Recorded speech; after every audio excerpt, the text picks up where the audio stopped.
Hi, 1 minute in God's word, reading from the book of Psalms 127. Unless the Lord builds the house, the labor in vain will build it. Unless the Lord guards the city, the watchman stays awake in vain. I remember back where I grew up, there was a particular day that I just heard a tap on my tie, and this strange man standing there packed everyone in the room, locked us up in one of the spare rooms in my house, and there were armed robbers that came to steal.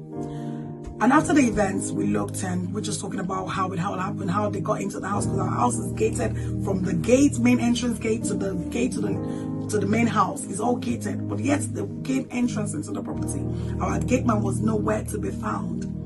In spiritual things as well, you wonder, you wake up from a terrible dream and you wonder, how did I get out of that dream alive? It is God that watches over us, even in the spirit and in the physical. God is saying to you, cast your burden, your cares upon me, for I care for you. I am your shield and your exceeding great reward. God is your keeper, not man. This week, just trust him in keeping all that concerns you. God bless you and have a great week.